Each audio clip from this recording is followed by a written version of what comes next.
नमस्कार साथियों, आप सभी का बहुत बहुत स्वागत है इकोनॉमी क्रैकर के हमारे इस कोर्स में। I welcome all the course participants to this wonderful program called economy cracker. आप में से एक एक पार्टिसिपेंट हमारे लिए बहुत वैल्यूबल है। You are part of the PT family from today और मैं संदीप मानूदने पीटी परिवार की तरफ से आपका हार्दिक स्वागत करता हूं। इकोनॉमी क्रैकर कोर्स की आज हमारी पहली क्लास है। टोटल 36 लेक्चर्स होंगे हमारे स्प्रेड ओवर 12 वर्किंग डेज, जिसमें हम आपको बेसिकली इकोनॉमी के में वो सारी बातें बताएंगे। Finance, trade, commerce, macro economy, micro economy के कुछ ऐसी मूलभूत बातें जिसके बाद हमारी ये पूरी इच्छा है और हमारा ये पूरा मानना भी है that you will not only learn but you will be confident about economy like a boss. Yes or no? No. तो आज का काम शुरू करने से पहले let me welcome all the beautiful people who have joined live chat parallel चल रहा है।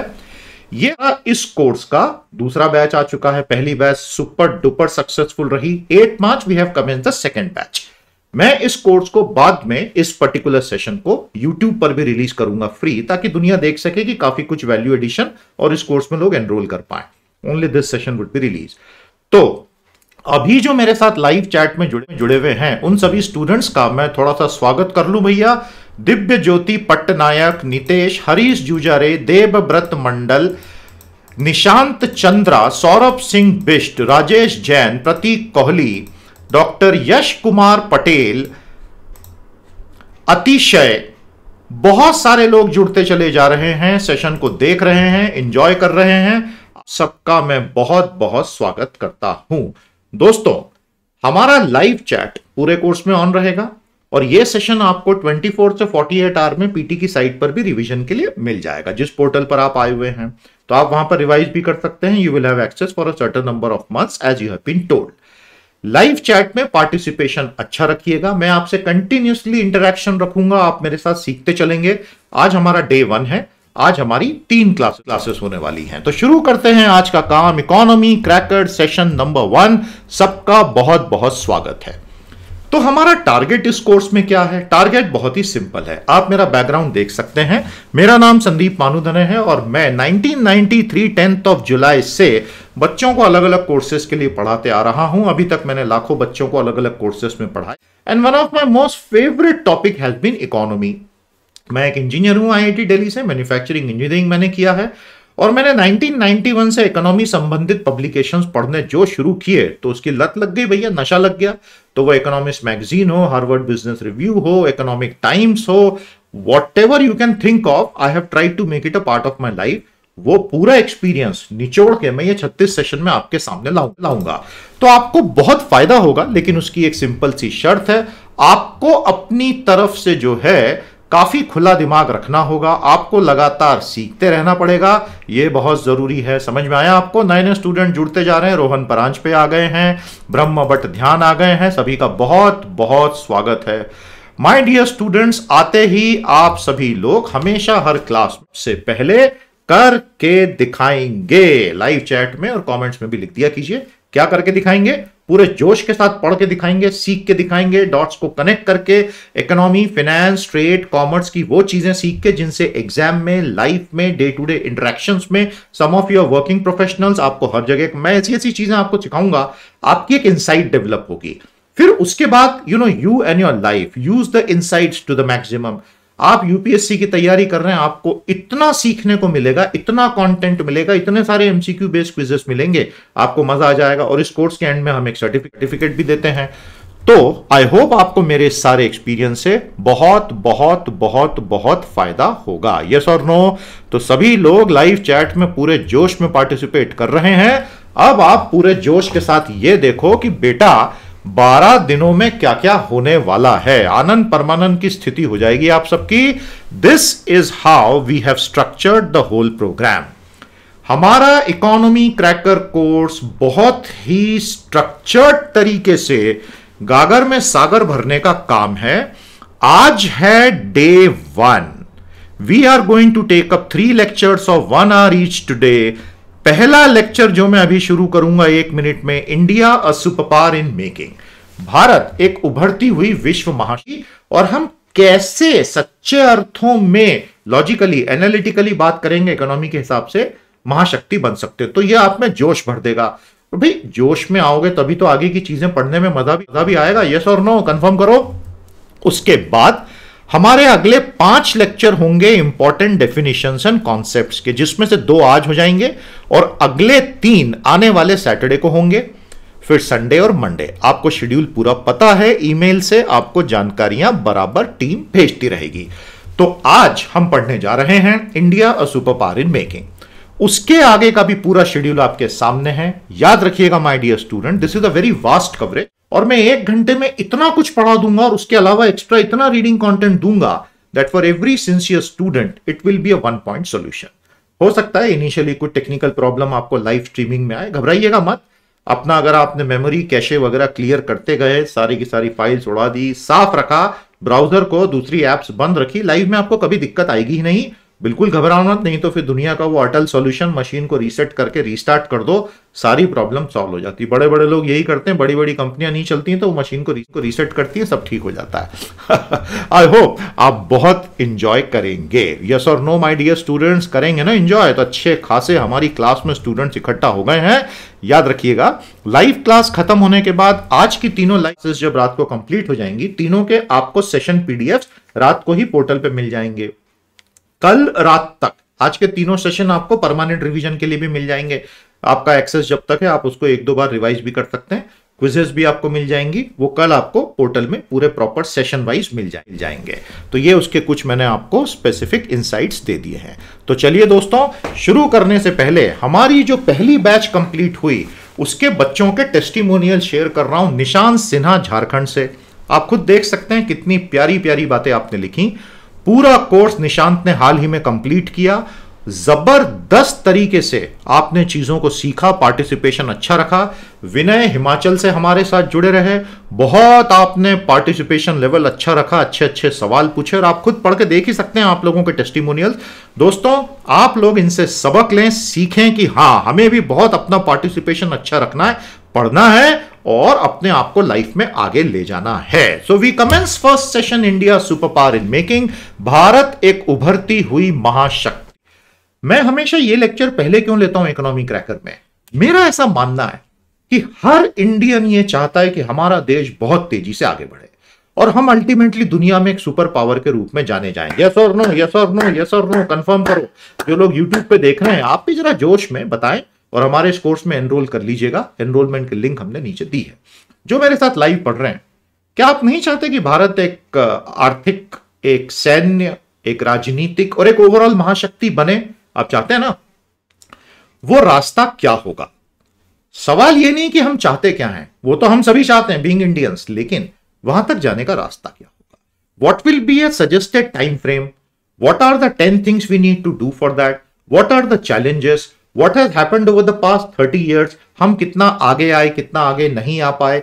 एक बड़ा ओपन और फ्रैंक डिस्कशन इस पर हो जाए तो दिमाग के सारे तार झंझना जाएंगे और आपको एक दिशा समझ में आएगी। उसका फायदा क्या होता है मैं आपको बताता हूं। जब आपको यह पॉइंट समझ में आने लगता है ना, उसके बाद आगे के लेक्चर्स में आपको बहुत सेंस समझ में आने लगता है, आपको बड़ी पिक्चर दिखाई देने लगती है, आपको चीजें दिमाग में बैठने लगती हैं। ये बहुत जरूरी है, ये बहुत जरूरी है। याद रखना, बड़ी पिक्चर नहीं होती है तो आदमी बहुत माइक्रो लेवल में अक्सर उलझ जाता है। मैं नहीं चाहता कि आपके साथ वैसा हो, तो आपको बड़ी पिक्चर के साथ ही पढ़ाएंगे। ठीक है जी, तो शुरू करते हैं India super power in making. Who other than our beloved Dr. APJ Abdul Kalam, who first thought about India as a superpower? जब 2000 का डेकेड शुरू हुआ था, 2000 to 2010 का डेकेड जब शुरू हुआ था, भारत में एक अलग ही माहौल था। अब मैं तो जुलाई 1993 से पढ़ा रहा हूं, तो ये सब पढ़ के पढ़ाता हूं, तो मुझे ये एक एक दिन, ये पूरा फेज याद है। हमने इकोनॉमिक रिफॉर्म की पूरी 30 साल की साइकिल देख ली है, तो मैं तो फर्स्ट एक्सपीरियंस से बात करूंगा। And I am a teacher, educator, entrepreneur, तो मैं तो ऑल इन वन हूं। तो मैं आपको जो बताऊंगा वो प्रैक्टिकल थ्योरेटिकल का गजब का मिक्स होगा। आप सुनिए, समझिए, अपने हिसाब से फिल्टर कीजिए, जो अच्छा लगे एब्सॉर्ब कीजिए, अच्छा नहीं लगे रिजेक्ट कीजिए। आप डेमोक्रेसी में हैं, आपको जो ठीक लगे आप कीजिए, पर आपको मैं काम की बातें बताऊंगा, ये ध्यान रखना। तो डॉक्टर कलाम ने पहला सपना 20 साल पहले इस देश को दिखाया था। India is मियर 2 decades away from super power status. बात समझ में आ रही है आपको? 2020 तक ऐसा लग रहा था, मतलब तब मैं सन 2000 की बात कर रहा हूं, 2001 2002 की बात कर रहा हूं।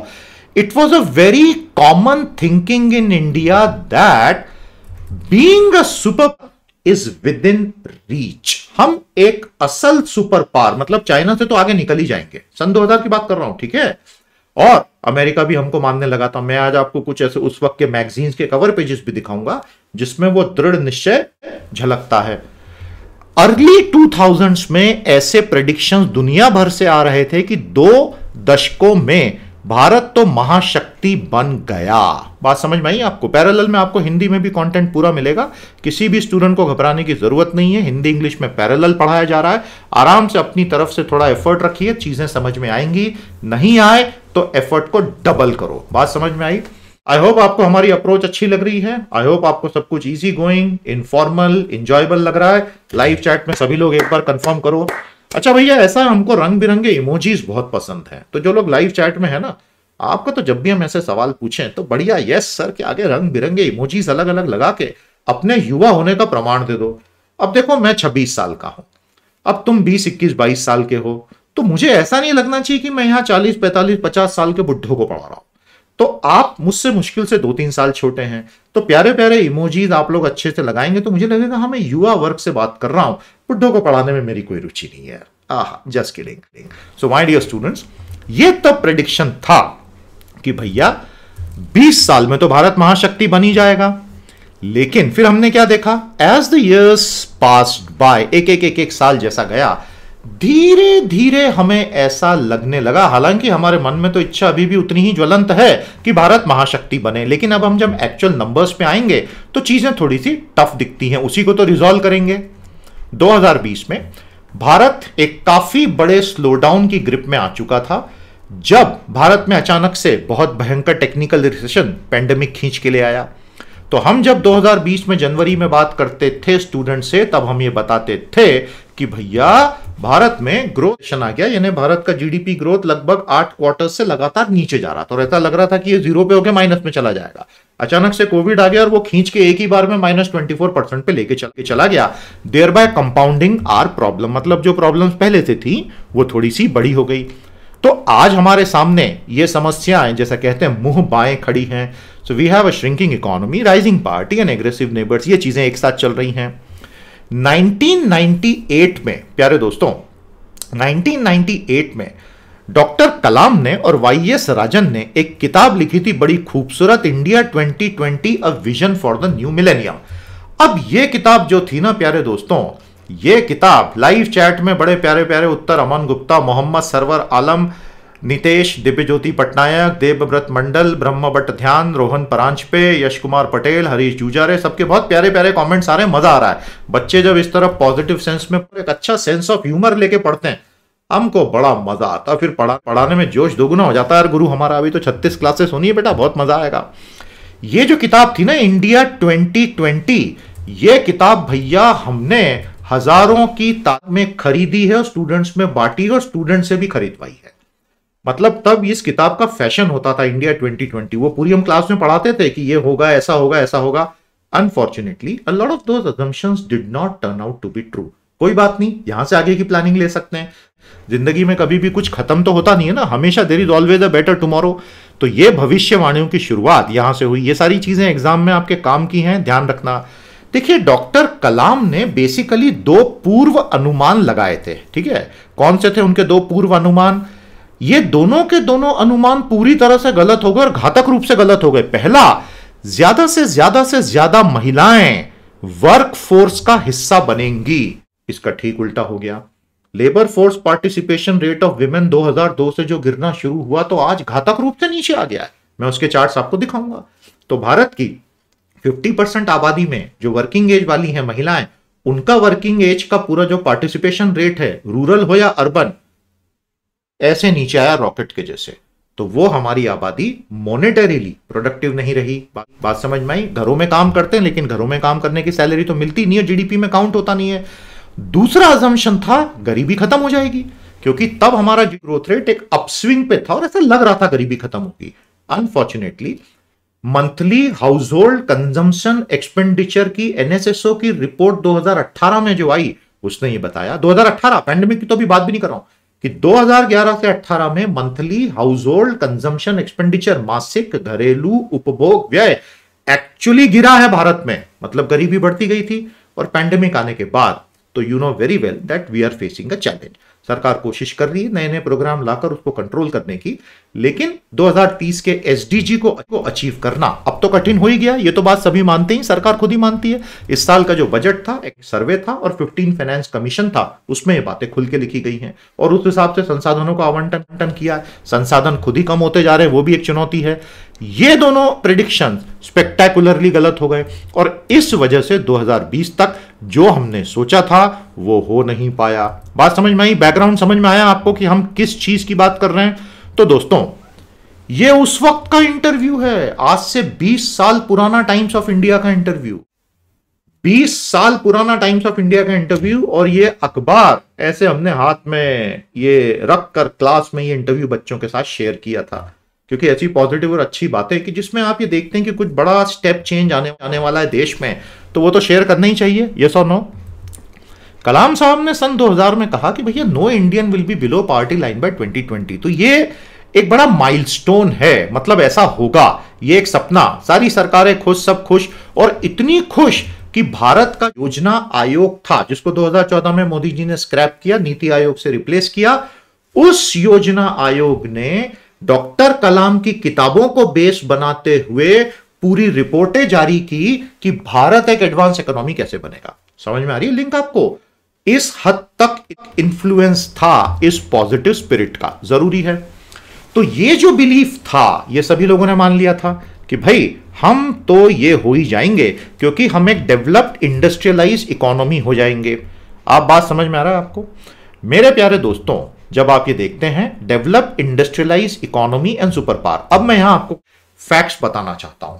एक बेसिक बात समझ लो, हमारा जो प्यारा सा कोर्स इकोनॉमी क्रैकर, इसमें मेरी अप्रोच SFC की होती है, स्टोरीज, फैक्ट्स, कॉन्सेप्ट। मैंने अपना पूरा जीवन टीचिंग पे लगाया है। तो मैंने ये समझा है कि स्टूडेंट्स को बेस्ट लर्निंग तब होती है जब आप उनको प्यारी प्यारी कहानियां बताओ, जब आप उनको उससे जुड़े फैक्ट्स दो और उसमें अंतर्निहित अवधारणाएं यानी कॉन्सेप्ट समझाओ। SFC।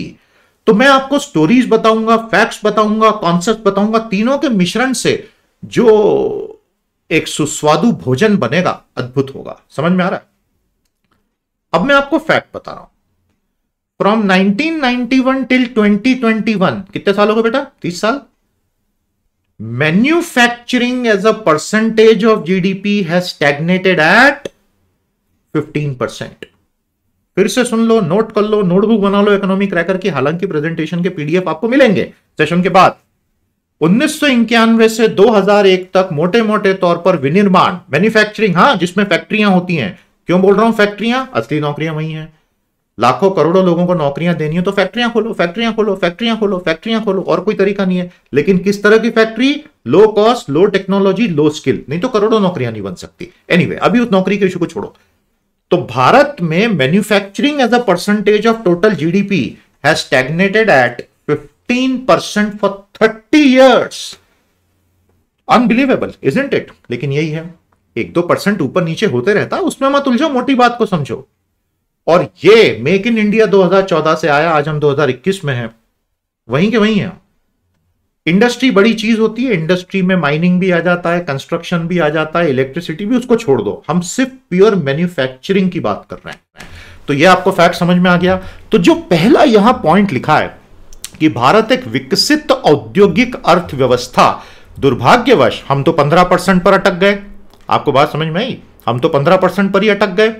यश कुमार पटेल बोल रहे हैं, can we solve UPSC MCQ? हम बिल्कुल करेंगे। आपको हम बहुत सारे एमसीक्यूज, पूरी क्विजेस आपको देंगे हर सेशन के साथ। 36 तो आपको पूरी एमसीक्यू क्विजेस ही हमसे मिलेंगी। इस पर हम और भी बात करेंगे और क्लासेस में भी बहुत से क्वेश्चंस हम लेंगे।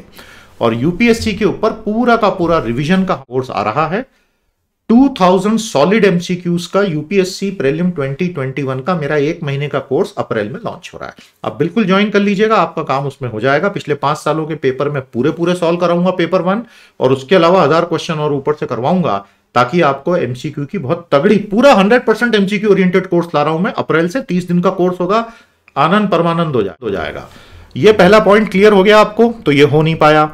2002 में तो एक्चुअली प्रधानमंत्री जी ने, जो वाजपेयी साहब थे, उन्होंने तो घोषणा कर दी थी। ये प्लानिंग कमीशन ने रिपोर्ट बना दी, और इस रिपोर्ट में कलाम साहब की किताब को एक्नॉलेज भी किया गया, सब कुछ हुआ। आज हम जानते हैं कि इनमें से बहुत सारे अजम्पशंस बदल गए, और ये मैं पैंडेमिक के पहले की बात कर रहा हूं। पैंडेमिक आया, उससे हम और स्लो हो गए, लेकिन ऐसा नहीं है कि पैंडेमिक के पहले सब कुछ ठीक था। I mean, let us be very honest and clear. I hope you agree with मी।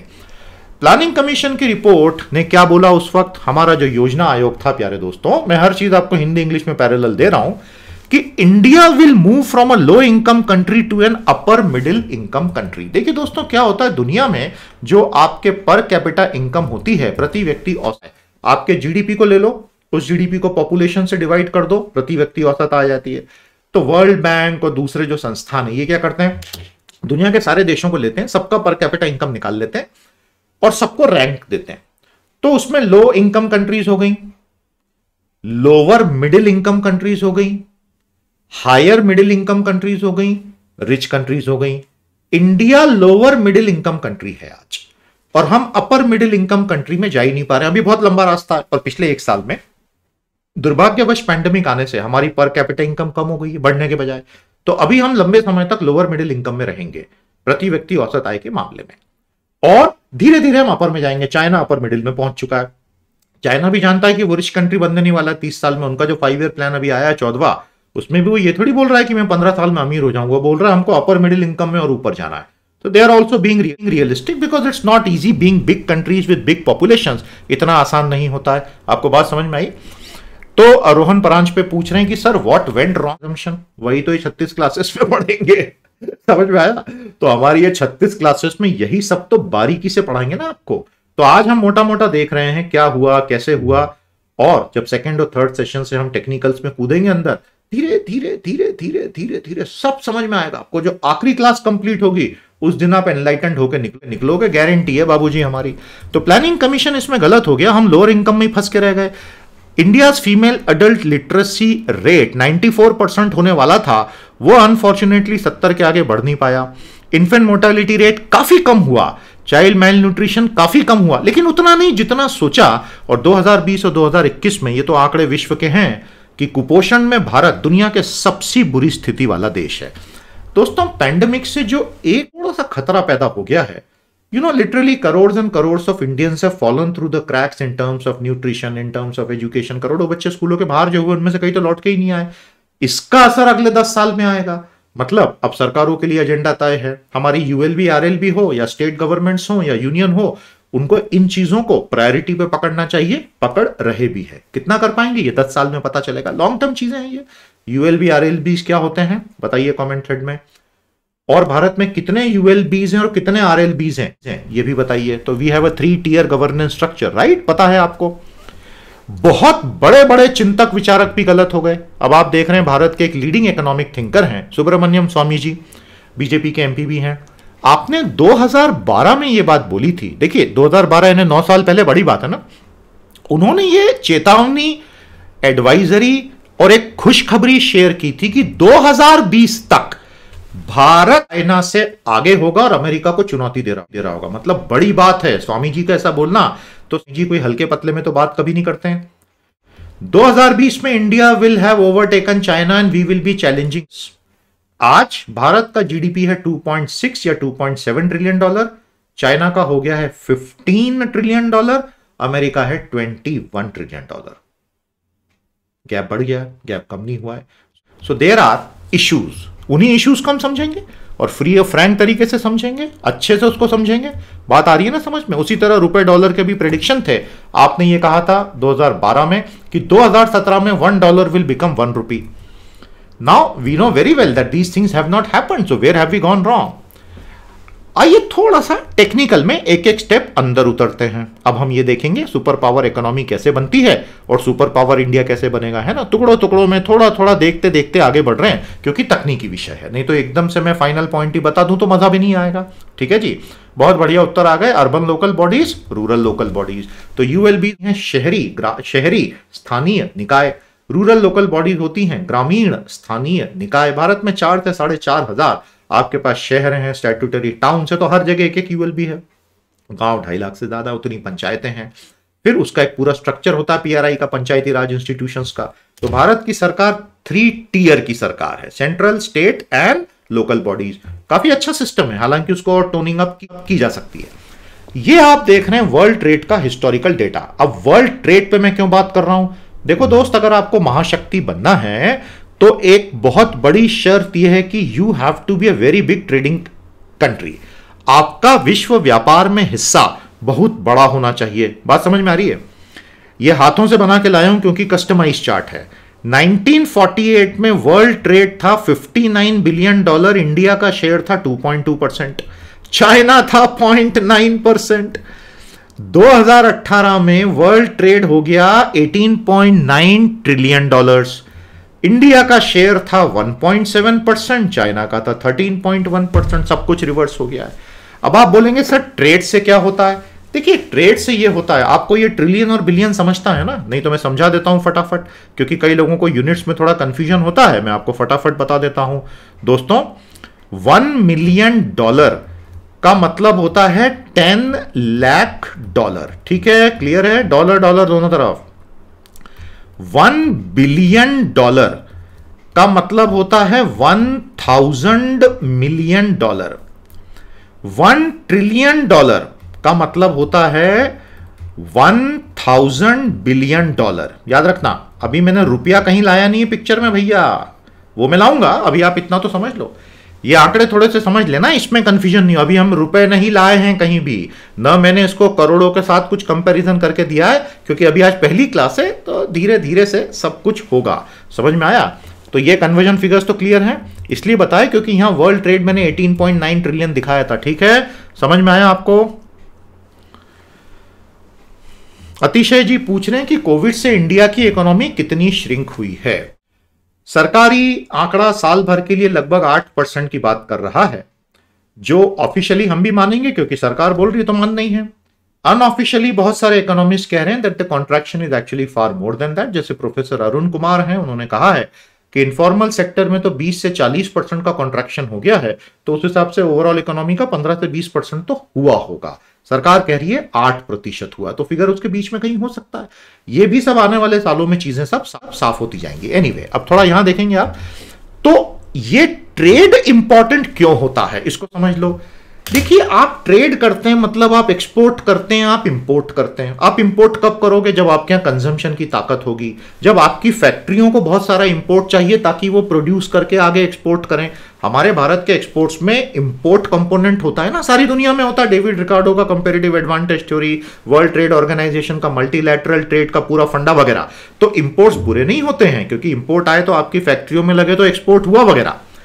फिर आप एक्सपोर्ट करते हो। जब आप एक्सपोर्ट करते हो तो दुनिया में आपको टक्कर लेनी है सबसे, तो आपके प्रोडक्ट में दम होना चाहिए। You can not be a great exporter country unless you hold certain competitive advantages for which you will need to have the best of factories, the best of brains, the best of processes. और उससे भी बड़ी बात, जब आप बड़े exporter बनते हो तो आपके यहां नौकरियों का सृजन होता है। भारत में आज जो 3 सबसे बड़ी समस्याएं, मैं अभी आ रहा हूं 10 मिनट में उसके ऊपर, 10 मिनट में हम उस पर आएंगे कि भारत की आज की तारीख में अगले 10 साल की 3 समस्याएं सुपर पावर बनने के रास्ते के रोड़े क्या हैं, उसमें से एक है जॉब्स। तो आप अगर ट्रेडिंग बढ़ाओगे ना भारत की, ज्यादा इंपोर्ट, ज्यादा एक्सपोर्ट, तो आपके अपने आप नौकरियां बनना शुरू हो जाएंगी। आपको बात समझ में आ रहा है? तो उसमें नौकरियां बनना शुरू हो जाएंगी। प्रतीक बोल रहे हैं सर साइंस और टेक्नोलॉजी का बैच भी जल्दी लाइए। बिल्कुल लाएंगे प्रतीक, बिल्कुल लाएंगे, चिंता मत करें, बिल्कुल लेकर आएंगे। तो प्यारे दोस्तों, यह है पूरी कहानी कि किस प्रकार से हम ट्रेड में हमारा पूरा गेम चेंज हो गया। ऐतिहासिक रूप से ये चार्ट जो है ना दुनिया भर में बड़ा पॉपुलर, और भारत में तो वर्ल्ड फेमस है। समझ गए ना, भारत में world famous. Professor Angus Maddison, आपने एनालाइज किया कि दुनिया की इकोनॉमी में GDP at PPP as a percentage of total, gross domestic product, सकल घरेलू उत्पाद, पीपीपी, परचेजिंग पावर पैरिटी, क्रय शक्ति समतुल्यता। इसमें क्या होता है कि कितना प्रतिशत किस देश ने कंट्रीब्यूट किया। तो भारत और चाइना दुनिया के लीडर्स रहे बहुत लंबे समय तक। कोलोनाइजेशन आने के बाद सब गुड़गोबर हो गया और अब दोनों का फिर से राइज हो रहा है। आपको समझ में आया? तो ये एक हिस्टोरिकल चार्ट है, पढ़ते रहना चाहिए हिस्ट्री। हिस्ट्री बहुत अच्छी चीज है, लेकिन हिस्ट्री में खो नहीं जाना है। भले ही आपने हिस्ट्री ऑप्शन लिया हुआ हो, हिस्ट्री में खो नहीं जाना है। इतिहास को पढ़ो, सीखो और अपने वर्तमान को ठीक करो। अगर आप इतिहास में ही जीना शुरू कर दोगे तो आप वर्तमान भूल जाओगे, वर्तमान खत्म हो जाएगा, भविष्य तो होगा ही नहीं। So you have to focus on the present, learn from the past, don't get emotionally attached to it, otherwise you will end up living in the past, and if you do that then your links with the present will be broken, so you cannot plan for the future at all, क्योंकि time तो limited ही है, emotional bandwidth तो limited ही है। फंडा समझ रहे हैं आप? तो दोस्तों, ये प्रोफेसर एंगस मैडिसन ने खूबसूरत चार्ट बताया, तो हम काफी अच्छा कर रहे थे। फिर कोलोनाइजेशन में भारत एक बेसिकली रिसोर्स सेंटर बन गया अंग्रेजों के लिए, हमारे यहां से ट्रिलियंस ऑफ डॉलर्स की वेल्थ को लूट लिया गया।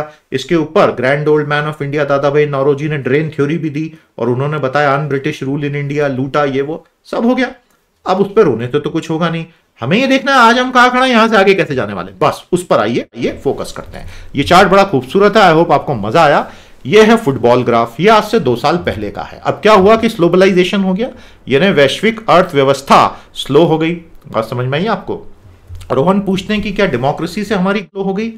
तो फिर अमेरिका की ग्रोथ इतनी कैसी हो गई, यूरोपियन यूनियन की ग्रोथ इतनी कैसे हो गई, ऑस्ट्रेलिया की ग्रोथ इतनी कैसे हो गई, जापान की ग्रोथ इतनी कैसे हो गई? ये उसका काउंटर तर्क है। ये कॉम्प्लेक्स आर्ग्यूमेंट्स हैं। कई लोग कहते हैं कि डेमोक्रेसी ने बर्बाद कर दिया, चाइना जैसा कम्युनिज्म ले आओ सब ठीक हो जाएगा। बिल्कुल गलत बोल रहे हैं, ऐसा नहीं होता है। बहुत सारे इश्यूज हैं, 36 क्लासेस में इन सब पे वही तो बात करेंगे हम। डेमोक्रेसी तो हमारे सबसे मूल्यवान धरोहर है। डेमोक्रेसी अगर आपने छोड़ दी, खत्म कर दी, तो बचेगा क्या भारत में? इतने डाइवर्स देश में बिना डेमोक्रेसी के तो त्राहिमाम त्राहिमाम। इसलिए डेमोक्रेसी हमारी ताकत है, कमजोरी नहीं है। और बड़ी मुश्किल से लड़ झगड़ के मिली है डेमोक्रेसी हमको, बहुत खून बहा है हमारे स्वतंत्रता सेनानियों का। तो हम डेमोक्रेसी को तो मूल्यवान मानते हैं, लेकिन हां ये बिल्कुल सत्य है कि इंटरनली हमारी प्रोसेसेस, हमारा फोकस, हमारी अप्रोच, उसको हमको ठीक ठीक करना है, हमारी कमियों को समझते हुए। एनीवे 2018 पर आइए प्यारे दोस्तों, जब आप देखते हैं उसके बाद स्लो हो गया और फिर पैंडेमिक में सब पीछे चले गए, तो हम एक्चुअली बहुत मजे की बात ही हो, हम टीचरों का काम बहुत आसान हो गया। 2020-21 के सारे आंकड़े घूम के 2018 के हो गए, तो जो उस वक्त पढ़ाते थे वही अब पढ़ा रहे, नंबर्स है मैच, मतलब बिल्कुल टैली हो गया है। तो आपको मजे की बात बता रहा हूं, मजे की नहीं मतलब दुख की बात है। मार्च अप्रैल 2022 में हम वहां खड़े होंगे जहां हम जनवरी 2020 में थे।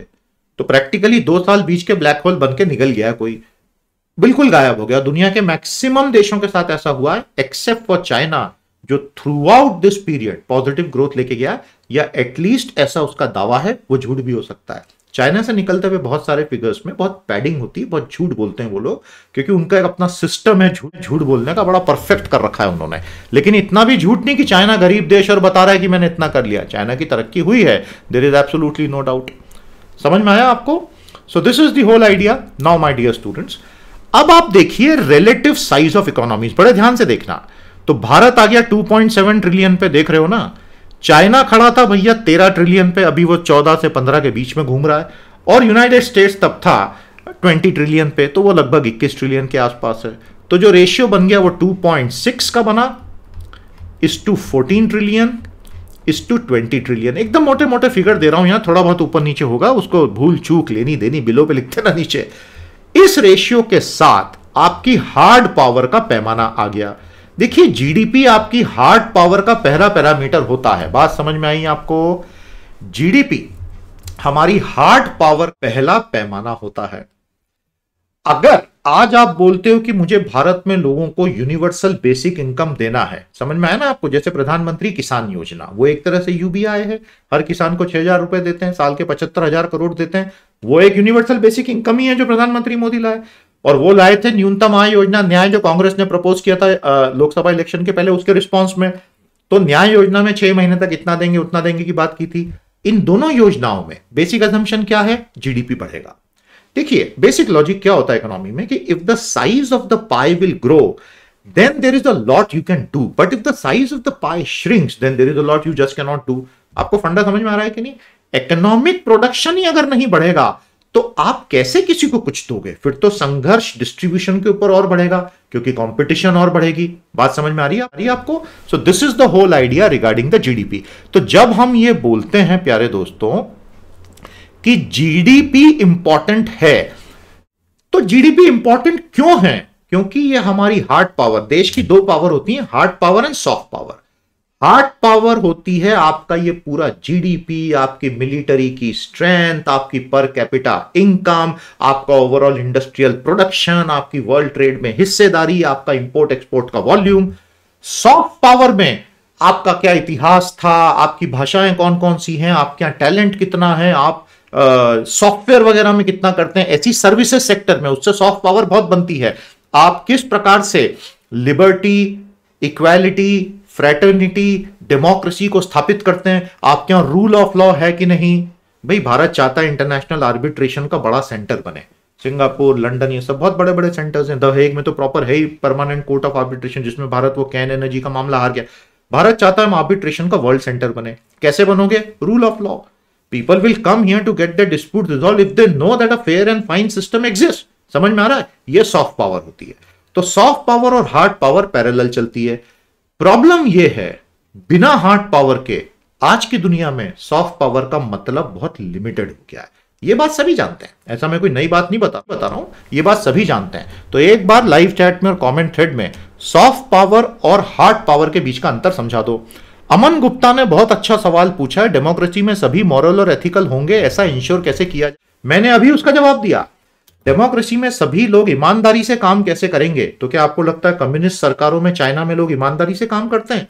तब तो आपको कुछ भी नहीं पता। शी जिनपिंग 2012 से एंटी करप्शन ड्राइव लगा रहे हैं, लाखों लोगों को हर साल पकड़ के जेल में डाल रहे हैं। ये आपको किसने बता दिया कि कम्युनिज्म और डंडा रहता है तो आदमी ईमानदार हो जाता है? वैसा होता तो शी जिनपिंग को एंटी करप्शन कैंपेन क्यों चलाना पड़ रहा है 2012 से?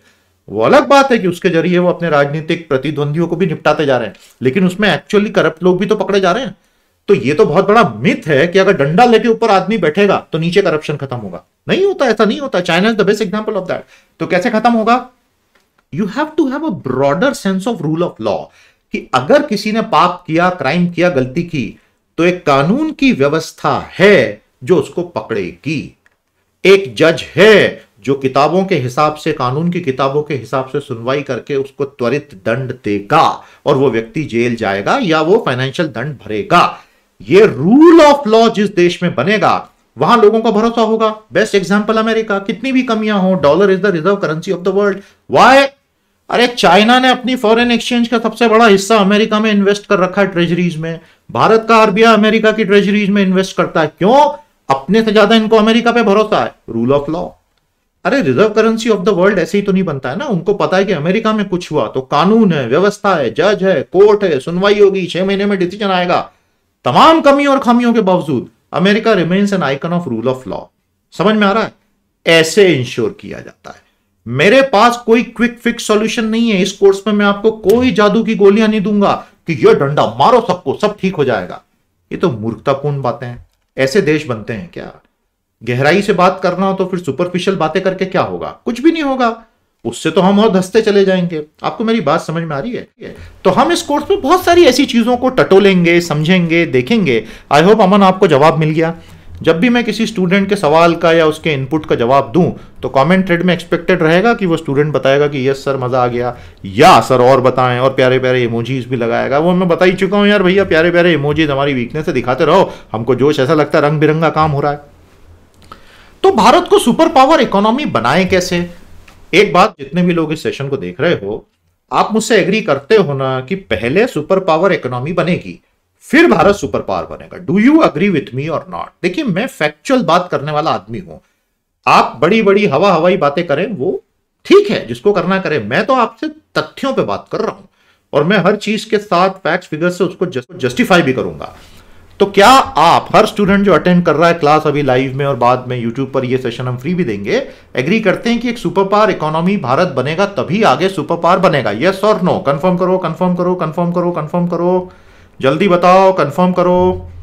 हाँ, वो कभी कभी कुछ लोगों को उसमें इमोजीज टाइपिंग करते समय नहीं दिखेंगे, माफी चाहते हैं। हम अपग्रेड भी कर रहे हैं, बाकी सबको दिख रहा है तो वो करें। तो सभी लोग एग्री कर रहे हैं, बहुत बढ़िया, मजा आ रहा है। आपको 8 चीजें करनी पड़ेंगी, देख लो अच्छे से। ये 8 जिस दिन हो गई तो आप भैया डंके की चोट पे दुनिया में दावा कर देना कि मेरी, जोर सी मान लिया खुद को यार, मैंने ये जोश जोश में मैं बहुत गलतियां करता हूं, धीरे, हाँ धीरे, तो आप जोश, मतलब आप पूरी दुनिया में ये दावा कर सकते हो कि हम महाशक्ति अर्थव्यवस्था बन चुके हैं। कौन सी 8 चीजें? मैन्युफैक्चरिंग को 40% पे लाना पड़ेगा, अभी वो 30 साल से 15% पे अटका हुआ है। मान गए मेरी बात भैया?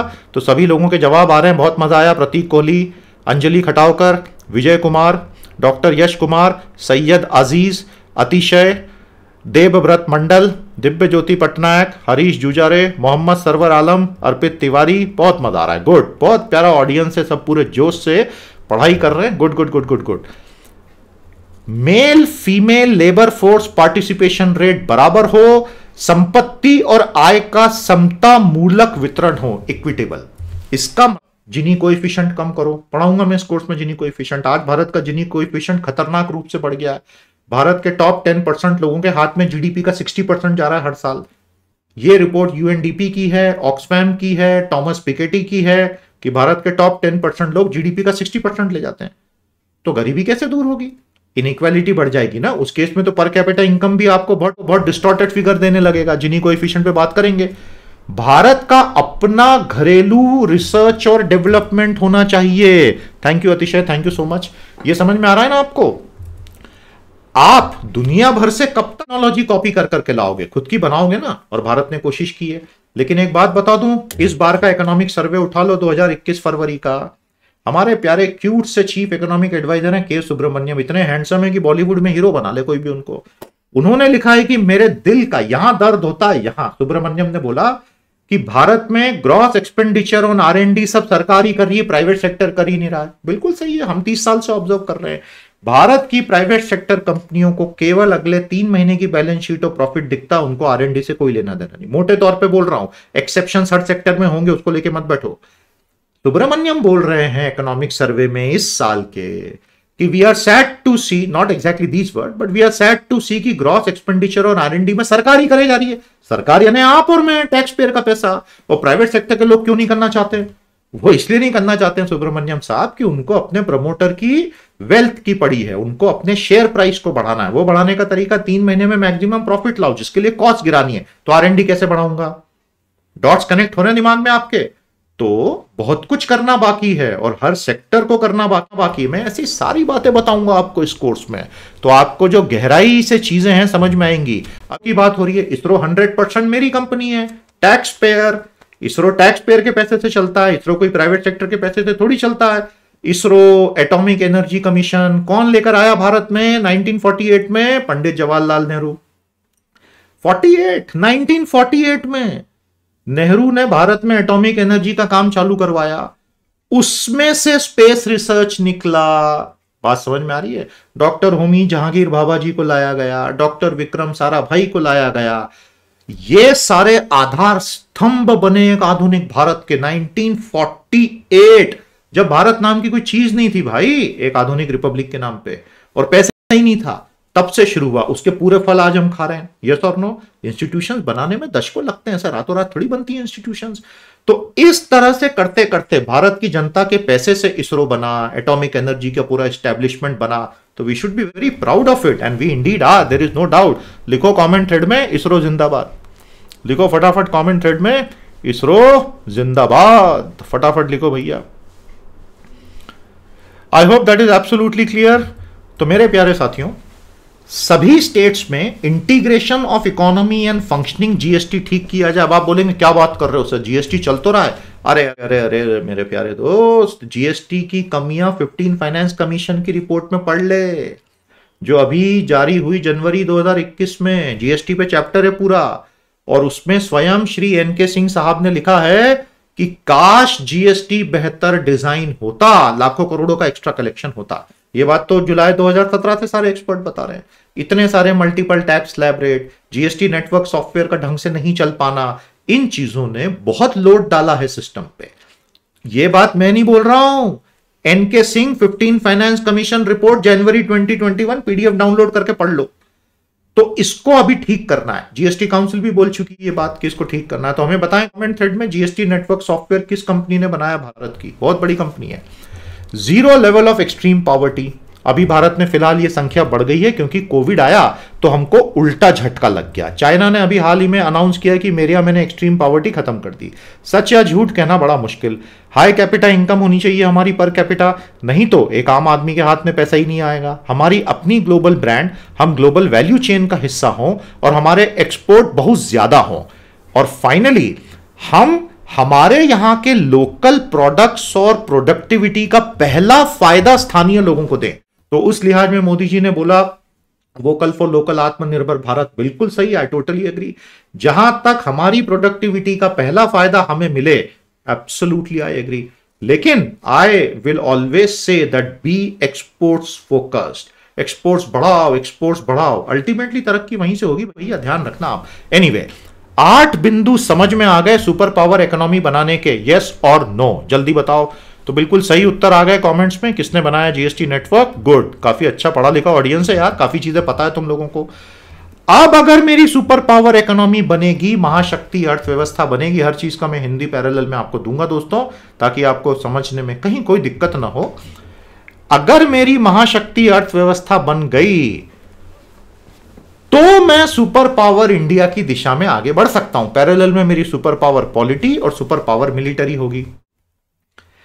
मिलिट्री आज भारत की एक ऐसे दोराहे पे आके खड़ी है जहां आपके सामने चाइना है जो नेक्स्ट एज वॉरफेयर में जा चुका है। अक्टूबर में बंबई की बिजली गुल हो गई थी, सुना है उस बारे में?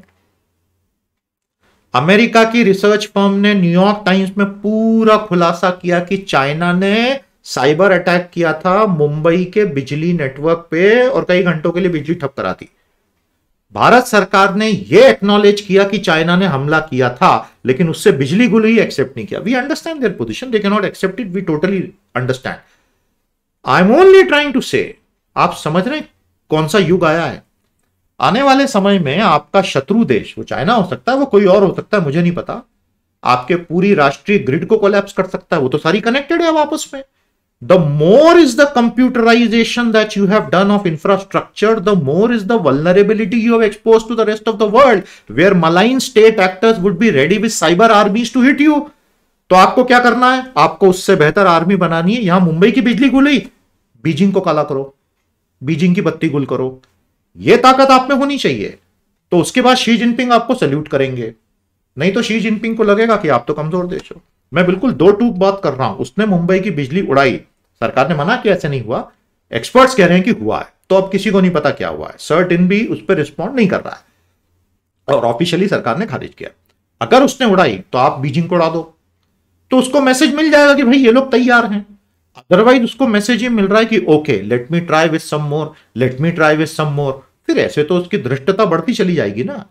तो हमारे लिए वॉरफेयर अब केवल नेवी, एयरफोर्स और हमारी आर्मी नहीं है। हमारे लिए वॉरफेयर अब cyber warfare, drone warfare, electromagnetic warfare, algorithmic warfare, data warfare, ये आ गया है सामने। तो पुराने तरीकों से नई लड़ाइयां थोड़ी लड़ी जाएंगी। ये आपको अब अगले 10 साल में करना है, जिसके लिए पैसा पैसा, ये बहुत कॉस्टली चीज है दोस्तों, ये आसान चीजें थोड़ी हैं। आपको मेरी बातें समझ में आ रही हैं? डायमेंशंस ऑफ वॉरफेयर कैसे चेंज हुए हैं मेरे प्यारे साथियों। तो आपको आपकी मिलिट्री को जबरदस्त बजट इन चीजों के लिए देने पड़ेंगे जिसमें आपके पास टैलेंट है। भारत में टैलेंट की तो कोई कमी नहीं है। अरे यार, आईटी एक्सपोर्ट्स में हमने क्या कमाल कर रखा है। हमारे बैलेंस ऑफ पेमेंट को पूरा संभालता है हमारा आईटी एक्सपोर्ट और हमारे रेमिटेंसेस। हमारे एनआरआई भाई बहन दुनिया भर से साल का 70 अरब डॉलर भेजते हैं, प्लस माइनस 10 बिलियन, और हमारा आईटी एक्सपोर्ट 100 बिलियन डॉलर से ज्यादा का हो जाता है। आपके पास डॉलरों की कमी नहीं होती, भले ही आपका भयंकर ट्रेड डेफिसिट चले। आजकल तो हम सरप्लस में चल रहे हैं क्योंकि इंपोर्ट्स ही कोलैप्स हो गए, लेकिन अदरवाइज ये हमको बचा के ले जाते हैं। तो टैलेंट की कहां कमी है? जबरदस्त टैलेंट है, लेकिन अब उस दिशा में सोचना पड़ेगा। आपको मेरी बात समझ में आ रही है?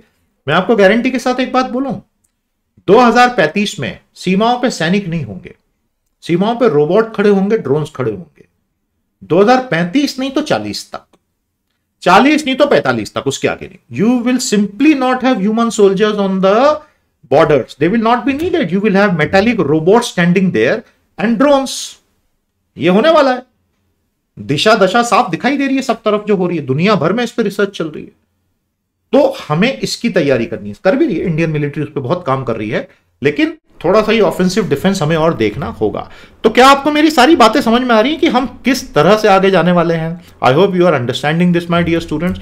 तो फिर सुपर पावर इंडिया बनेगा। सवाल एक ही है, कब तक? क्योंकि बाकी की दुनिया तो भाग ही रही है ना, तो हमें कैचअप करना है। और अगर कैचअप करना है तो भैया पहले इस पे फोकस कर लो, इसको अच्छे से अगले 10 साल 8% रियल जीडीपी ग्रोथ हर साल कर लो, तो फिर ये आगे के सपने आपके पूरे हो जाएंगे। अदरवाइज थोड़ा चैलेंज बढ़ जाएगा। अब दोस्तों लेक्चर को धीरे धीरे समाप्ति की ओर ले जाना है, हमारे पास सिर्फ 10 मिनट बचे हैं लेक्चर के। तो मैं आपको बहुत कुछ इसमें जो लाया हूं, आपको अपनी जो अध्ययन करनी है अब, वो सब ये कंटेंट है, बारीकी से पढ़ना। मैं आपको यहां बताऊंगा अभी, लेकिन हर चीज में एक एक चीज पढ़ाऊंगा तो एक एक लेक्चर 5-5 घंटा चलेगा। तो मैं आपको एक पहले तो दिखा देता हूं कि भाई क्या क्या है आगे। ये सारी चीजें आपको अच्छे से पढ़नी है, और फिर मैं आपको बड़ी क्राइसिस और आज के क्या ट्रेंड्स हैं वो भी बता दूंगा, और हमें किस तरह का समाज बनाना चाहिए अगर हम दावा करते हैं कि हम एक सुपर पावर हैं, तो वो भी हम बात करेंगे, और इसके साथ हमारे लेक्चर को कंप्लीट करेंगे। तो आइए 10 मिनट में जो सबसे इंपॉर्टेंट चीजें हैं वो आपको मैं बता देता हूं, बाकी का फिर आप डाउनलोड करके बारीकी से पढ़ोगे। यस और नो? आपको हमारी अप्रोच समझ में आ गई? मैं कंटेंट कम भी रख सकता हूं, मजा नहीं आएगा ना, क्योंकि लेक्चर खत्म होने के बाद मुझे पता होना चाहिए तुम्हारे पास अगले 10 दिन पढ़ने के लिए कंटेंट है। ये जो 36 सेशंस हैं उसमें तुमको 100 सेशन के बराबर पढ़ने का कंटेंट दूंगा, खुद पढ़ो। मैं तो पढ़ा ही रहा हूं, एक्स्ट्रा डीप फैक्ट्स फिगर्स, पढ़ते जाओ। इंप्रूवमेंट होता है, it takes time but you will improve, और उसमें थोड़ा पेन भी होता है। नो पेन नो गेन यार बॉस। बॉडी बिल्डिंग अगर तुमने की है तो तुमको पता है, कोच पहले ही दिन बोल देता बेटा नो पेन नो गेन। तो ये तो बॉडी बिल्डिंग का पहला नियम है। तो यहां पे तो ब्रेन की मसल्स बना रहे हो ना यार, तो थोड़ा तो तुमको करना पड़ेगा। तो मजा आ रहा है, बहुत बढ़िया बढ़िया कमेंट्स आ रहे हैं। थैंक यू सो मच, आपका इतना प्यार बरस रहा है कमेंट्स में कि हमारे लिए आनंद परमानंद की स्थिति हो गई भैया। तो दोस्तों, low income, lower middle income, अपर मिडिल इनकम और हाई इनकम, 4 प्रकार की अर्थव्यवस्थाएं होती हैं, ध्यान रखना। कितने प्रकार की? 4 प्रकार की। निम्न आय, निम्न मध्यम आय, उच्च मध्यम आय, उच्च आय। उच्च आय में सारे अमीर लोग हैं भैया, जहां प्रति व्यक्ति इनकम $12,500 से ज्यादा होती है। भारत की अभी $2,000 से नीचे है। भारत आज यहां पे है, ये यहां है, हम लो मिडिल इनकम में हैं। चाइना पिछले कुछ सालों के प्रयास से अपर मिडिल इनकम में चला गया है, लेकिन वो भी रिच नहीं होने वाला है, उसको पता है। इसलिए अभी उनके 5 ईयर प्लान में उन्होंने ऐसी कोई बात नहीं की कि हम रिच हो जाएंगे, उनको पता है नहीं हो सकते हैं। भारत लोअर मिडिल इनकम में है। हमारे लिए एक बहुत चौंका देने वाली बात है, Bangladesh has caught up with us. पिछले 10 सालों में बांग्लादेश ने टेक्सटाइल अपैरल गारमेंट में दुनिया में धूम मचा दी है। Can you believe it? 80% export बढ़ा लिया है, और पर कैपिटा इनकम में भारत के पास आके खड़ा हो गया बांग्लादेश, और एक्सपोर्ट्स में आगे निकल गया इन सेक्टर्स में। यूरोप के मॉल्स की सारी जितनी भी टेक्सटाइल शॉप्स हैं, मेड इन बांग्लादेश के कपड़े लटके हुए वहां। आपने शायद अपने शहर के मॉल्स में भी कहीं ना कहीं मेड इन बांग्लादेश कैप्चर कर लिया पूरा मार्केट। उसके बहुत सारे कारण हैं उन्होंने ऐसा क्यों किया, जिसमें से एक कारण EU Bangladesh free trade agreement भी है, जिसमें उनको फिर टैरिफ नहीं लगता, भारत को 10%। वो सब इश्यूज है, मैं आगे बढ़ाऊंगा।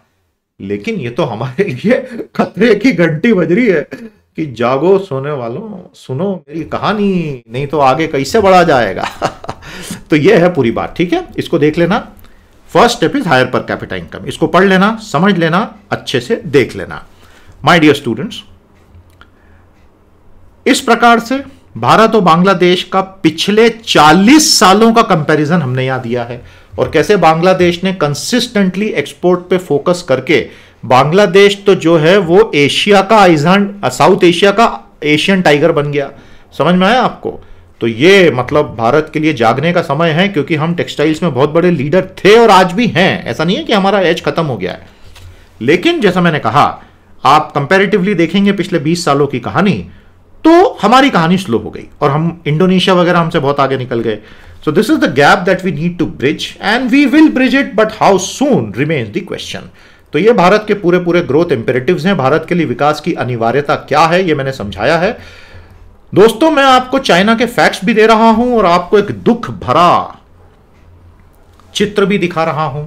मतलब ये ऐसे चित्र हैं, अब ये मैगजीन्स तो वो हैं जो हमने अपने हाथों में लेके पढ़ी हैं, ये 1989 की मैगजीन दिखा रहा हूं मैं आपको। प्यारे दोस्तों, 1989 की अमेरिका की टाइम मैगजीन ने घोषणा की थी कि भारत सुपर पावर बनने वाला है। 1989 की बात कर रहे हैं। और तब यह कहा था कि भारत तो चीन को पीट देगा, क्योंकि उसके पिछले 20 सालों में भारत ने बांग्लादेश को आजाद कराया था। राजीव गांधी की सरकार ने बजट बहुत तेजी से डिफेंस का बढ़ाया था। उस वक्त सियाचिन चाइना बॉर्डर पे जनरल सुंदर जी ने चाइना को बहुत तगड़ा जवाब दिया था। श्रीलंका में Indian peace keeping force, Maldives में इंटरवेंशन। तो दुनिया को लगने लगा कि भारत तो चाइना से बहुत आगे निकल जाएगा। आपको बात समझ में आ रहा है? नाउ आज अगर आप देखते हैं cut to 2021, so you realise that things have rather turned out differently. वैसी नहीं हुई। अब 1989 छोड़ो, आप बोलोगे सर वो तो एलपीजी के पहले का समय था। मेरे प्यारे दोस्तों, एक बहुत अच्छा पॉइंट अर्पित का है कि सर कहीं ये इसलिए तो नहीं कि हम इतने डाइवर्स हैं। बहुत अच्छा क्वेश्चन है, मुझे मजा आ जाता है लोग इंटेलिजेंट क्वेश्चन पूछते हैं। America is more diverse than we are. America has 5 crore immigrants from 100 countries of the world out of a population of 33 crores. America is the most diverse country and the most powerful country in the world. India is so diverse and diversity is the strength of India. इसको कमजोरी मत समझो। फिर क्या पढ़ा इतिहास तुमने? भारत की विविधता हमारी सबसे बड़ी ताकत है। इसको कमजोरी समझोगे तो खत्म हो जाओगे गुरु। ये गलती मत करना। एथनोलॉजिकल म्यूजियम ऐसी थोड़ी बोला जाता है भारत को। भारत में इतने विविध रंग हैं, ये हमारी ताकत है। एटलीस्ट ऐसा मैं मानता हूं, लेकिन हर किसी को अपनी अपनी राय का हक है भैया। तो आप हमारी राय को रिजेक्ट भी कर दो, कोई टेंशन नहीं है, बस दोस्ती बनी रहे।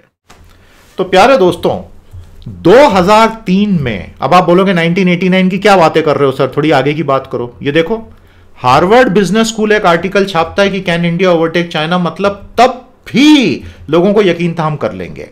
अनफॉर्चुनेटली ओवरऑल हम नहीं कर पाए। बहुत सारे कारण, इस कोर्स पे सब पढ़ेंगे। अब मैं आज की बात करूं, ये चाइना ने आज अनाउंस किया। आज से मतलब है पिछले 7 दिन। एकदम शब्दों को मत पकड़ना, नहीं तो आप बोलोगे सर ये आज का नहीं सर, ये तो 48 घंटे पहले की न्यूज है। अरे गजब हो जाएगा मेरे भाई, गजब। 14th 5-year प्लान चाइना ने घोषित किया। 6% का ग्रोथ का टारगेट लिया। भारत से 3 गुना डिफेंस बजट $209 अरब का घोषित कर दिया। ऐसा नहीं है कि भारत सो रहा है। भारत एक बहुत बड़ी स्कीम मैन्युफैक्चरिंग को बढ़ाने के लिए लाया है, प्रोडक्शन लिंक्ड इंसेंटिव स्कीम, जिसमें भारत अरबों डॉलर की सीधी सब्सिडी कंपनियों को दे रहा है कि मैन्युफैक्चर करो, मैन्युफैक्चर करो, मैन्युफैक्चर करो। बहुत अच्छी स्कीम है। डायरेक्ट सब्सिडी दी जा रही है कंपनियों को। उसके अलावा सितंबर 2019 में हमने कंपनियों को 1.5 लाख करोड़ की कॉर्पोरेट टैक्स की सब्सिडी दी थी। यहां 2 से 2.5 लाख करोड़ की दी जा रही है। 3.5-4 लाख करोड़ के आसपास की सब्सिडी 2 साल में कंपनियों को कि निवेश करो, काम बढ़ाओ। और इसको कहते हैं PLIS। तो ऐसा नहीं है कि हम सो रहे हैं, हमारी राह कठिन है लेकिन कोशिश तो हो रही है। समरी यह है दोस्तों कि कोई आपसे पूछे कि चुनौती क्या है भारत के सामने, तो इसको बहुत अच्छे से समझना। हम एक लो ग्रोथ कर्व में फंस गए हैं। अब आप में से कुछ बच्चे हो सकता है थोड़े से कंफ्यूज हो जाएं कि सर लो ग्रोथ में कहां फंसे। इस साल तो हमें बताया जा रहा है कि 8 to 11% तक की ग्रोथ होगी। तो मैं आपको समझा दूं वंस एंड फॉर ऑल। देखिए, थोड़ा सा समझिएगा बात को। 2017 से हमारा जीडीपी का ग्रोथ रेट ऐसा जा रहा था। 2020 में हम ऐसे गए और अब हम ऐसे निकल कर आ रहे हैं। इसके आगे का भी हमें पता नहीं है ना। ये हमारे इस दशक की कहानी क्या होने वाली है वो हमें पता नहीं है।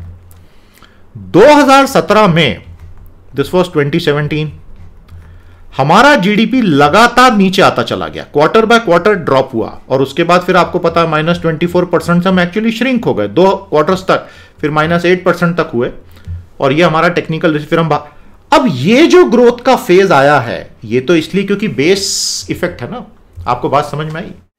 तो इसके हम quarter to quarter, year on year comparison करते हैं ना, इस क्वार्टर का इस साल के, मतलब पिछले साल के इसी क्वार्टर से, तो ये तो लो बेस इफेक्ट होता है। तो ये इस साल 8-10% की ग्रोथ जो है वो तो ये बता रही है कि हम उठ के खड़े हो गए। असली खेल तो उसके अगले 10 साल में होगा। तो ये आपको कंफ्यूजन क्लियर हो गया ना, नहीं तो आप उसी में अटके रह जाओगे कि सर ग्रोथ तो 10% होगी। वैसा नहीं मेरे प्यारे साथियों।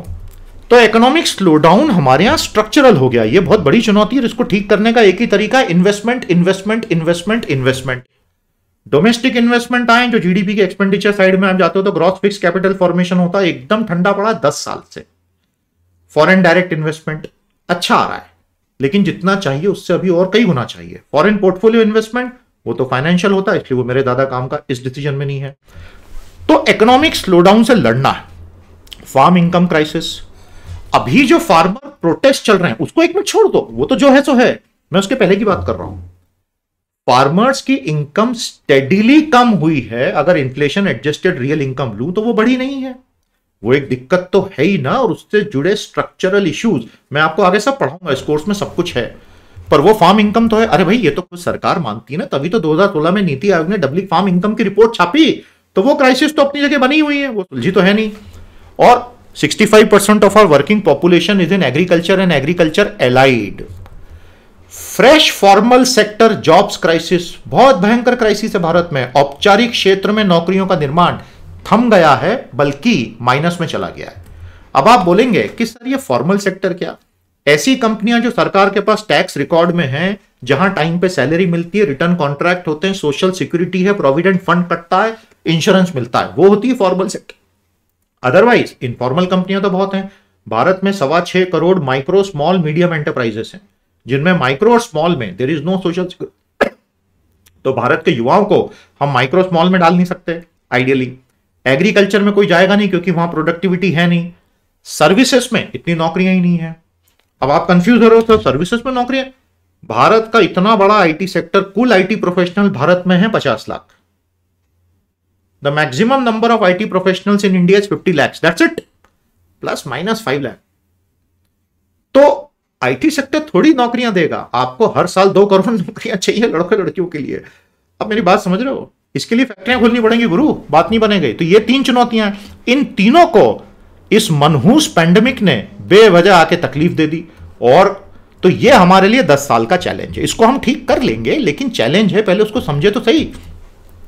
अब आप बोलेंगे सर आज एक बहुत अच्छी खबर आई है, चलो वो खबर मैं ही आपको सुना देता हूं। ओला कंपनी के मालिक ने आज हमारा कोर्स भी शुरू हुआ है, 8 मार्च, देख रहे हैं यहां पे 8 मार्च का ट्वीट है कि भैया दुनिया का सबसे बड़ा इलेक्ट्रॉनिक 2 व्हीलर फैक्ट्री भाई साहब खोल रहे हैं। मैं भावेश अग्रवाल जी को हार्दिक बधाई देता हूं, बहुत बड़ी बात है, इस तरह की बात करने के लिए भी बहुत जिगरा चाहिए। तो I congratulate Ola for doing a wonderful job, congratulations, may you succeed, आप सफल हो, हमारी शुभकामनाएं। अब आप ट्वीट को ध्यान से पढ़िए, आप ये बोल रहे हैं कि मेरी फैक्ट्री में 3000 रोबोट लगाने वाला हूं मैं। बात समझ में आई? जितनी कैपिटल इंटेंसिव फैक्ट्रियां आएंगी, they will all be industry 4.0। Industry 4.0 is robots, computers talking to each other, human beings not needed. पूरी फैक्ट्री को 15 लोग चला लेंगे। हमें तो 15-15 लाख लोगों की फैक्ट्रियां लगानी है, तो नौकरियां कहां से आएंगी? आप मेरी बात को ठंडे दिमाग से समझिएगा, सोचिएगा। हाँ, अगर फॉर्मल सेक्टर नौकरियां आपका टारगेट नहीं है तो बात अलग है, then it is not a problem. And please remember, I am not saying that what Ola is doing is wrong. हाँ, मैं ये नहीं बोल रहा हूं, भगवान करे ऐसी 10 फैक्ट्रियां लगे तो भारत का नाम चमकेगा, नौकरियां नहीं आएंगी। जीडीपी बढ़ेगा, मैन्युफैक्चरिंग सेक्टर का परसेंटेज बढ़ेगा, नौकरियां ऑटोमेशन से नहीं आएंगी। Late us be very clear about it. ये मैं सब आपको इसलिए बता रहा हूं ताकि आपकी एक थॉट प्रोसेस विकसित हो। समझ में आ रहा है मेरे प्यारे दोस्तों? यस और नो? तो इस प्रकार हम देख रहे हैं कि चुनौतियां बहुत हैं, लेकिन हम धीरे धीरे भारत हमेशा लड़ झगड़ के चुनौतियों से निकल आता ही है। अल्टीमेटली हमारा गोल होना चाहिए इक्विटेबल, जस्ट और ह्यूमेन सोसाइटी। एक बात हमेशा ध्यान रखना, जो मैं हमेशा अपने स्टूडेंट्स को बोलता हूं, कई लोग नहीं भी एग्री करते हैं, इकोनॉमी इंसान के लिए होती है, इकोनॉमी के लिए नहीं होती है। यह सब हम क्यों कर रहे हैं? ताकि हर भारतीय पहले से ज्यादा अमीर हो, पहले से समृद्ध हो, जीवन में शांति हो, चेहरे पे मुस्कुर। नहीं तो इकोनॉमी क्यों चला रहे हो आप? किसके लिए चला रहे हो? फैक्ट्रियों के लिए? वो तो जीवंत ही नहीं है। तो अगर आपको लगता है कि इक्विटेबल, जस्ट और ह्यूमन सोसाइटी होना चाहिए, तो फिर आपको ये काम 9 काम करने पड़ेंगे। और ये इतने सरल नहीं है, क्योंकि कई लोग जीडीपी तो बढ़ा लेंगे, लेकिन ये सॉफ्टवेयर एस्पेक्ट्स में हम मार खा सकते हैं। इसलिए मैंने सोचा पहली क्लास में मैं आपको बता दूं कि सुपर पावर बनने के बहुत सारे पैमाने होंगे, और ये सब चीजें एग्जाम के लिए भी बड़ी इंपॉर्टेंट है। हाँ, आप सबके कान खड़े हो गए। So my dear students, I wish you all the best. Let us hope that in our lifetime we see a महाशक्ति भारत। हमारा लेक्चर यहां पहला कंप्लीट हो गया। हमारी पिछली बैच के प्यारे प्यारे स्टूडेंट्स में थे दर्शना मोकड़े महाराष्ट्र से, बहुत प्यारा टेस्टिमोनियल आपने लिखा। पवन सिंह चरण राजस्थान से, थैंक यू सो मच पर इतने प्यार से आपने लिखा, हैशटैग भी लगा दिया नीचे, क्या बात है, thank you thank you thank you. सभी स्टूडेंट जो यूट्यूब पर ये फ्री सेशन देख रहे हैं, आपसे निवेदन है आप आज के आज हमारा इकोनॉमिक क्रैकर कोर्स ज्वाइन कर लो, आपको बहुत फायदा होगा। अभी अभी बैच शुरू हुई है, अब इसके बाद अगली क्लास सैटरडे को होगी। सारी क्लासेस रिवीजन के लिए भी अवेलेबल रहती हैं और इसी जोश के साथ हम पूरी 36 क्लासेस लेते हैं। तो प्यारे दोस्तों, जितने भी हमारे साथ जुड़े हुए हैं लाइव चैट में, कैसी लगी पहली क्लास? अब 100 में से मार्किंग करो, सबसे बढ़िया एक लेसन क्या मिला वो मुझे बताओ, और कुछ प्यारे प्यारे इमोजीज लगाओ यार, जल्दी बताओ। कुछ लोग बोल रहे हैं सर ये सिस्टम में इमोजी मिल नहीं पा रहे हैं। हाँ, वो कुछ कुछ में हो रहा होगा, बट उसको और सुधार देंगे हम। तो 100 में से जब मार्किंग करें क्लास की, फटाफट बताएं कैसी लगी क्लास, सबसे अच्छी एक चीज क्या लगी वो बताइए। और ये हमारा इनॉग्रल सेशन था, तो हम सबको बहुत मजा आया इतनी सारी चीजें पढ़ के। जल्दी बताइए सबसे अच्छी चीज क्या लगी, और मार्किंग करो। देख रहा हूं मैं लाइव चैट में बहुत कुछ आ रहा है। तो दोस्तों, इसी के साथ अब पहली क्लास समाप्त करने का समय आ गया है। इकोनॉमी क्रैकर की पहली क्लास को अब हम यहीं पर विराम देते हैं। Now after exactly 10 minutes we will start the second class for the day for 1 hour। नमस्कार, जय हिंद।